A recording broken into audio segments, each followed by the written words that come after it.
Googling. Things have moved on nowadays. So that was hours and hours spent in the British Library Museum. And I suppose back in the sort of in 1910, 1912, 1914, people didn't move around as much nowadays. Where you can move, people move around the country. They either for work or whatever. But then in those days, most of them, if they were born in a village, they tend to stay there most of their life. This is true. Many continued to work in the village. They began to move further afield because this was almost the first group that had received a significant education, with schools coming in by and large in the 1870s. And some were moving up to London, particularly in the building trade, or into the nearby market town. But they were very much... This was the first generation where there was significant moving around. You're quite right. Yeah, and their parents didn't move around. No, and because I was born in a little village down in Hertfordshire called Chewin, and I did a little bit of research when I was at school, and that was pre-computers as well. And there was a lot of people who still lived in the village who were descendants, and it's quite interesting. It opens a big sort of stream of the same relatives. It's quite fun. Yes, indeed. And of course the 1910 census figures, or 1911 census figures, which came out slightly early, they were very helpful in this book. But I'd love to see the census figures for 1921 or 1930. It'd be very different. I mean, I enjoy the show that they do on the Famous People show, Who Do You Think You Are, on TV. And it is, I keep thinking I must go and have a look at my family tree, but possibly not a good thing. So... I mean, you said you've done the Village magazine here in Purton for a number of years. 24 years. 24 years.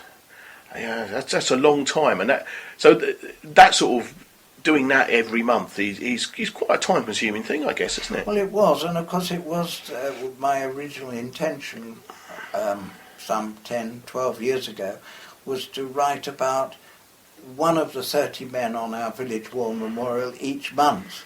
And that's how it started. And then having found out something about many of them, that was when it seemed logical to put it together and as a book, Purton, a Village in Anguish. It escalated from there. So, yeah. Before you started your writing and all that, what did you do as a career before you retired? Well, after a brief time in Fleet Street, when I first left school at 16, I went into teaching and worked mainly in Hertfordshire, and then with a young family we moved to Malaya, as it was then, in the 1960s, where I was deputy head of a huge army school, and then we actually came back to England with 3 children. We'd gone out with 2, we came back with 3, and we actually came back on a memorable day, which was the day that England beat Germany in the World Cup. In 1966? In wow. 1966. And then after a brief time at Exeter University, I became head of a school in Letchworth, and then latterly head of a large school primary school in Luton, with a little intermission at London University, researching computers in the primary school. Oh, I bet that was that. I mean, yeah, and that would have been when, so we say, computers hit the schools for the first time. Because I remember when I was at school, I wouldn't know what a computer was, and I've only ever learnt mine from, experience nowadays. Yes, they were pretty monstrous to start with. Mrs. Thatcher, when she was Minister of Education, I think she'd spent money so that each school could afford half a computer.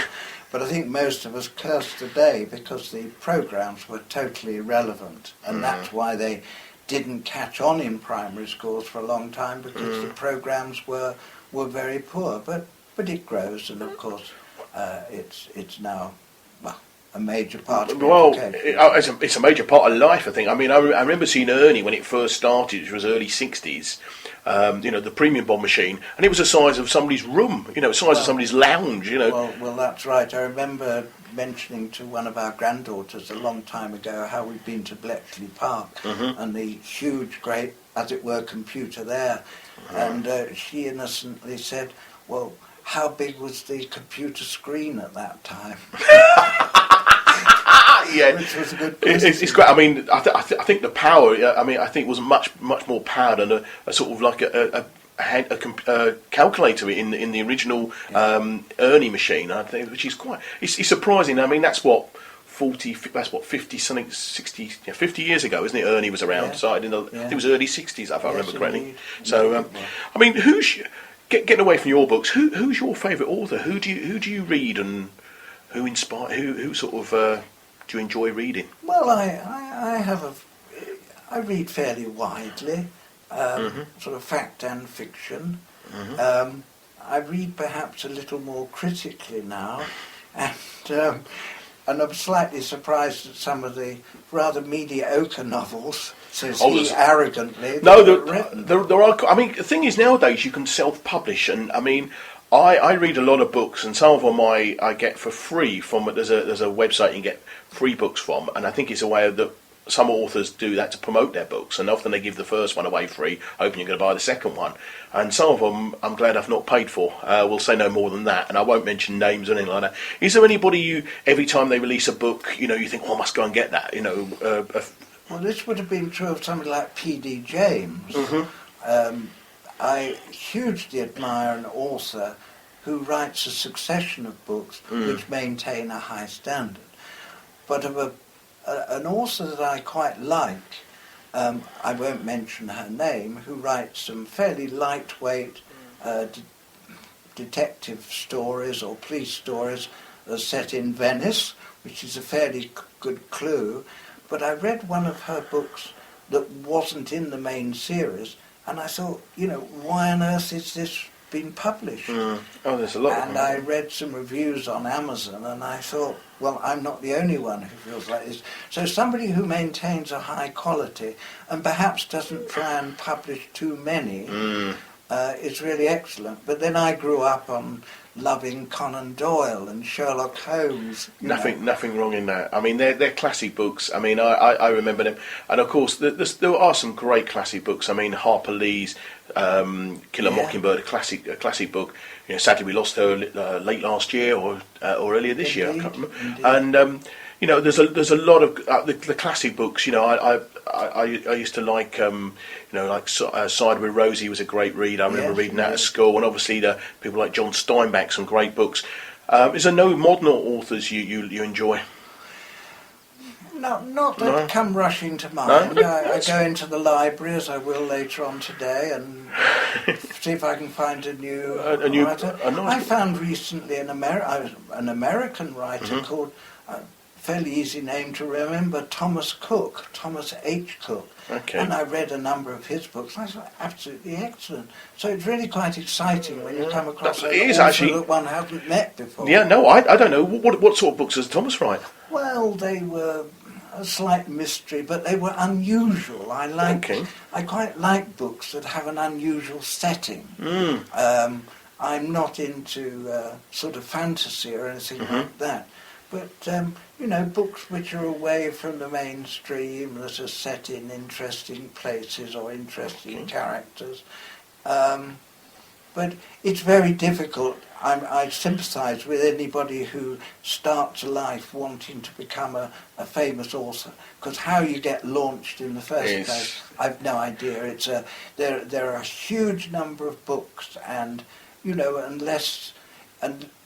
unless you become a well-known author, how do you get books published? I don't know. I think it's a little bit like the music business: right place, right time, a little bit of luck. I think. I think a great deal of luck. And I've also got the big adage, the same with music, that quality will always come to the top.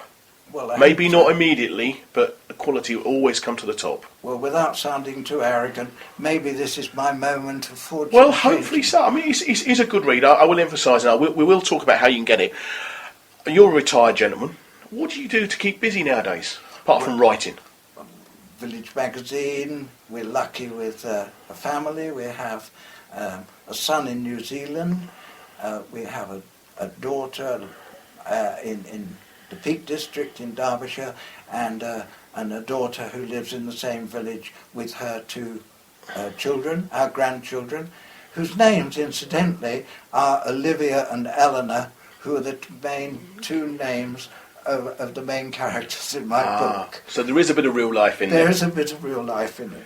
That's great. I mean, yeah, the book is. I mean, without keep going on about it, it's a great read. It's called Regret to Inform You. It's published by Matador Books, and you can get it on the famous Amazon website and on other websites as well. You can buy books, I guess. Indeed, you can. Just Google it. It's Derek Jarrett. Regret to Inform You. If you love historical books, or if you just love a good read, you must buy the book. Go and buy it, and just see what you think of it. I enjoyed it immensely. In fact, my wife is reading it at the moment, and I've got the book in my hand, and I better not lose the bookmark from where she's reading it. And big thank you to you, Derek, for your time today. It's been an absolute pleasure. So if you, the other book, I must mention the other book, I forgot to mention the other book, is Purton, A Village in Anguish, the story of 30 men from a Hertfordshire village, it could be from any village really, who died in World War One, and that is a lovely book as well. So thank you very much for your time today, Derek. It's been an absolute pleasure. Thank you very much indeed, Terry, and all the best to you and all your projects. Soul Stepping every Sunday on Seklo Sounds Radio, with Rob James playing 2 hours of classic and modern soul. Join Rob James Soul Stepping every Sunday between 12 and 2 on Seklo Sounds Radio. On Seklo Sounds Radio. Nighttime sharpens, heightens each sensation. Darkness stirs and wakes imagination. Silently the senses abandon their defenses.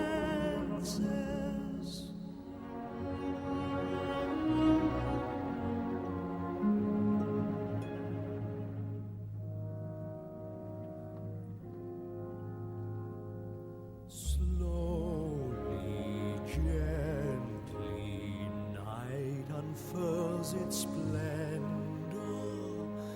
Grasp it, sense it, tremulous and tender. Turn your face away from the garish light of day. Turn your thoughts away from cold, unfeeling light, and listen to the music of the night. Close your eyes and surrender to your darkest dreams. Purge your thoughts of the life in you before. Close your eyes, let your spirit start to soar.